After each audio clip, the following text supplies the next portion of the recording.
শেষ ভালোবাসা পার্ট 1। বাসর রাতে রাত নিজের রুমে ঢুকতেই দেখতে পেল তার বিয়ে করা বউ হবা শাড়ি ফেলে ব্লাউজ আর পেটিকোট পরে দাঁড়িয়ে আছে।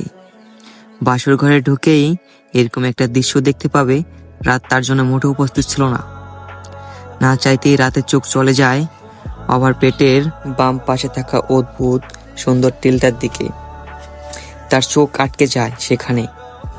ফর্সা পেটের উপর কালো তিলটা চুম্বকের মতো আকর্ষণ করে রাখছে তাকে। ধীরে ধীরে সে একটা ঘরের মধ্যে চলে যাচ্ছে। হঠাৎ করে হুঁশ ফিরে আসায় রাত কোনো মতো নিজেকে সামলিয়ে নিয়ে বলে, এ মেয়ে, তোমার কি লজ্জা নেই? অভা পিছন ফিরে রাতকে দেখে বিশাল এক বড় একটা শক খেয়ে যায়। ও দরজায় লক করতে ভুলে গিয়েছিল। অভা তাড়াতাড়ি নিজের থ্রি পিস নিয়ে বাথরুমে ছুটে যায়। অভা বের হইতেই রাত তাকে খুব জোরে দেয়ালের সাথে চেপে ধরে বলে, কান খুলে শুনে রাখো, আমি তোমাকে নিজের ইচ্ছে বিয়ে করিনি, পরিবারের চাপে পড়ে বিয়ে করতে বাধ্য হয়েছি। আজ একটু আগে যেটা করছো ভুলেও দ্বিতীয়বার যেন এটা আর না হয়। তোমার ওই চেহারায় আমার বাবা মাকে ফাঁসাতে পারলেও এই রাতকে ফাঁসাতে পারবে না। আমি আপনাকে ভালোবাসি বলে খুব জোরে অভাকে ধাক্কা মারে। তালটা না সামলাতে পেরে নিচে পড়ে যায়। রাতের এই ব্যবহারে আভা একটু ঘাবড়ায়নি। ও তো এটাই চেয়েছিল। সংসার করার কোনো ইচ্ছে আবার নেই। আভা উঠে দাঁড়িয়ে রাতকে বলল, ধন্যবাদ, আপনি আমার অনেক বড় একটা উপকার করলেন। আভার কথা শুনে রাত অবাক হয়। আভা আবার বলতে থাকে, অনেক রাত হয়েছে, আপনার পাশে এক খাটে শোয়ার কোনো ইচ্ছে নেই। খাটে কেন? বলছি এক রুমে থাকার কোনো ইচ্ছে নেই আমার। আপনি বরং আপনার নিজের রুমে নিজের খাটে ঘুমান, আমি ব্যালকনিতে ঘুমাচ্ছি। আমাকে একটা কাঁথা আর বালিশ দিলেই চলবে। এবার আবার কথায় রাত একটু অবাক হলো। এই মেয়ে বলে কি? যাই হোক, রাত আভাকে একটা বালিশ আর একটা কাঁথা দিয়ে দিল। আচ্ছা, আমি তাহলে যাই, গুড নাইট। রাত আবার চলে যাওয়ার দিকে তাকিয়ে রইল। একটু পর ফ্রেশ হয়ে নিজেও শুয়ে পড়ল। কি অদ্ভুত এই মেয়েটা! আমি এত রুড বিহেভ করলাম, তা কোনো রিক দিল না। কোনো তো রহস্য আছে এই মেয়ের মধ্যে। দূর, আমি এই মেয়ের কথা কেন তো ভাবছি। আমি তো আফ্রিকাকে ভালোবাসি। দেখি আমার বেবিকে একটা কল করি। কি হলো, পাগলটা কল রিসিভ করছে না কেন? ও কি আমাকে ভুল বুঝলো? এসব ভাবতে ভাবতে রাত ঘুমিয়ে পড়ল। এদিকে অভার আজ অনেক ভালো লাগছে। বাবা মা তাকে বোঝা মনে করতো, জোর করে তাকে বিয়ে দিল। কতই না ভয় পেয়েছিল সে এই বিয়েতে। আবার একটু অমত ছিল না। রাত তাকে মেনে নেয়নি, এটাই অনেক। এখন সে নিজের ইচ্ছে মতো বাঁচতে পারবে। সকালে ঘুম থেকে উঠে ব্যালকনি থেকে রুমে চলে আসে। তারপর একবার রাতের দিকে তাকিয়ে চোখ ফিরিয়ে নেয়। তারপর লাগেজ থেকে একটি শাড়ি বের করে ওয়াশরুমে চলে যায় গোসল করার জন্য। কিছুক্ষণ পরে একটা নীল শাড়ি পরে ভেজা চুলে বের হয়ে ড্রেসিং টেবিলের সামনে বসে চুল চিরুনি করার জন্য। হঠাৎ মুখের উপর পানি ছিটে পড়ায় ঘুম ভেঙে যায় রাতের। তারপর বিরক্ত নিয়ে চোখ মেলে তাকায়, কিন্তু চোখ মেলে তাকানোর পর তার সব বিরক্ত যেন এক নিমেষে দূর হয়ে যায়। সে চুপি চুপি দেখতে থাকে অবাকে। হঠাৎ অবার মনে হয় পিছন থেকে রাত তাকে দেখছে, তাই সে পিছনের দিকে তাকায়, কিন্তু দেখে রাত ঘুমিয়ে আছে। তারপর অবা উঠে আর একবার রাতের দিকে তাকিয়ে কিচেনে চলে যায়। অবা চলে যাওয়ার পরে রাত চোখ মেলে তাকায় আর নিজেই নিজেকে গালি দিতে থাকে। স্টুপিড রাত, কি হয়েছে তোর? বারবার ওই মেয়ের দিকে এইভাবে তাকাচ্ছিস?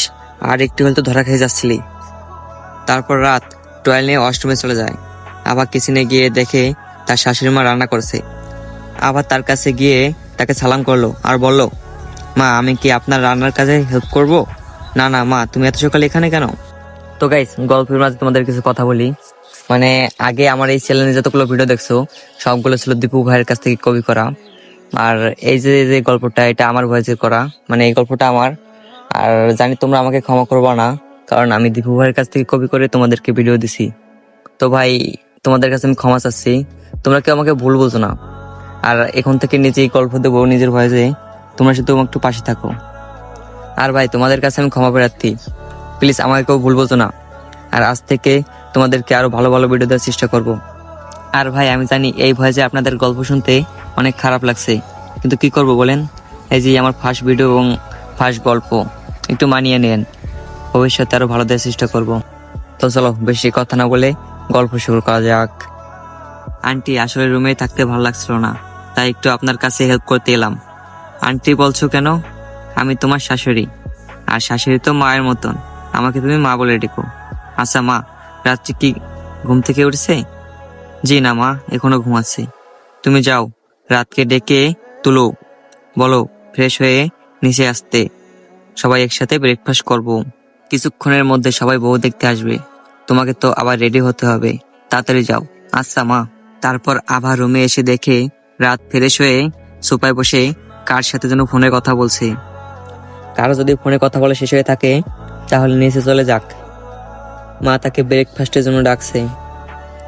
হে ইউ, আমার একটা নাম আছে, আই এম রাত, রাত আহমেদ। আপাতত আমি কারো নাম জানার জন্য ইন্টারেস্ট নেই। এটা বলার সাথে সাথে রাত উঠে আবার গলা শক্ত করে চেপে ধরে বলে, how dare you said it, আমার সাথে এভাবে কথা বলার সাহস কি করে হয় তোমার? আবার হাত ঝাড়ি দিয়ে সরিয়ে বলে, এখানে সাহস দেখানোর মতো তো কিছু বলিনি, যেটা সঠিক সেটাই তো বলেছি। আর একটা কথা ভালো করে মাথায় ঢুকিয়ে নিন, ভুল করে কথায় কথায় আমাকে টাচ করার মতো দুঃসাহস দেখানো যাবে না, এর পরিণাম কিন্তু ভালো হবে না, মাইন্ড ইট মিস্টার রাত আহমেদ। এটা বলে আবার সোজা নিচে চলে যায়। আর এদিকে রাত অবাক দৃষ্টিতে আবার চলে যাওয়ার দিকে তাকিয়ে মনে মনে বলতে থাকে, এই কেমন মেয়ে রে বাবা, ভাবছিলাম আমি তাকে ইগনোর করব, এখন তো দেখছি উল্টোটা, সে আমাকে ইগনোর করছে। শুধু ইগনোর নয়, রীতিমতো অপমান। না, এর জন্য ওকে একটা উচিত শিক্ষা দিতে হইবেই। তারপর রাত নিচে চলে যায় ব্রেকফাস্ট করতে। তারপর আবার দিকে এক নজর তাকিয়ে একটা চেয়ার টেনে বসে পড়ে। তারপর পাশ থেকে রাতের ছোট বোন আদ্রিতা বলে, কিরে ভাইয়া, এরকম টমেটোর মতো লাল হয়ে আসিস কেন? মনে হচ্ছে যে কোনো সময় ফেটে যাবি। চুপ, একটাও কথা বলবি না, চুপচাপ খা, না হলে টমেটোর মতো তোকে কাটবো। সব সময় ফাজলেমি। রাতের আম্মু, এই অদ্রিতা, তাড়াতাড়ি চুপ, খেয়ে নে, তোর ভাবিকে সাজাতে হবে নাকি? কি বলো আম্মু? আমার ভাবি এমনি যে সুন্দর, তাতে যদি আরো সাজাই তাহলে তো লোকে নজর লেগে যাবে। এটা শুনে রাতের আব্বা আম্মু দুজনেই হেসে ওঠে। তারপর রাতের আব্বু আবাকে বলে, কিরে মা, এখানে তোর কোনো সমস্যা হচ্ছে না তো? না বাবা, দেখ, একদম লজ্জা পাবি না, এটা এখন তোরই বাড়ি, তাই যেভাবে সুবিধা হয় সেভাবে থাকবি। ঠিক আছে বাবা। সারা বাড়ি ভর্তি মেহমান। দুপুরবেলা পার্লারের লোক এসে আবাকে সাজানো শুরু করলো। আবার বাসা থেকে আবার আম্মু আব্বু ভাই ভাবি সকলে এসেছে। আবা বাবা মায়ের একমাত্র মেয়ে, সবার খুব আদরের। বৌভাতের অনুষ্ঠান শুরু। আবাকে একটা বেগুনি রঙের শাড়ি পরানো হয়েছে। রাত আবাকে দেখে চোখ ফেরাতে পারছে না। অসম্ভব সুন্দর লাগছে আবাকে, কিন্তু তাতে আমার কি? রাতের সব বন্ধুরা এসে রাতকে কংগ্রেস করছে আর আবার এত এত প্রশংসা করছে। হেই টু, কি যে বলিস না, ওই মেয়ে কখনো আপনার মতো হতে পারবে না। এটা শুনে সিয়াম বলল, দোস্ত, তুই কি জানিস না আপনার বিয়ে ঠিক হয়ে গেছে? তোর বিয়ের খবর শুনেই ও ওর ফ্যামিলির পছন্দ করা ছেলেকে হ্যাঁ বলে দিছে। কি বলিস তুই? না, এটা কখনো হতে পারে না। আমার ইমিডিয়েটলি আপনার সাথে কথা বলতে হবে। দোস্ত, আজ তোর বৌভাত, এখন এটা করা তোর ঠিক হবে না। অনুষ্ঠান মিটে গেলে যা করার করিস, আমার আর এক মুহূর্ত লেট করা যাবে না। বলি রাত কাউকে না বলে বাসা থেকে বের হয়ে গেল। এদিকে আভা ওর বাবা মাকে দেখে একটুও কান্না করেনি, বরং তাদের কাছে গিয়ে বলল, তোমাদের কোনো অসুবিধা হয়নি তো? এসেছো, খেয়েছো, এখন বাসায় চলে যাও। তো গাইস গল্পটি তোমাদের কাছে কেমন লাগছে? আশা করি ভালো লাগছে। আর ভিডিওতে কমেন্ট করে যেও। আর ভাই, তোমাদের কাছে আর কি বলবো, দুঃখিত সবার কাছে, সবাই আমাকে ক্ষমা করে দিও। আর কমেন্টে একটা কমেন্ট করে যেও যে গল্পটা তোমাদের কাছে কেমন লাগছে। আর সাবস্ক্রাইব করতে বলবে না। বাই বাই, দেখা হবে নেক্সট ভিডিওতে।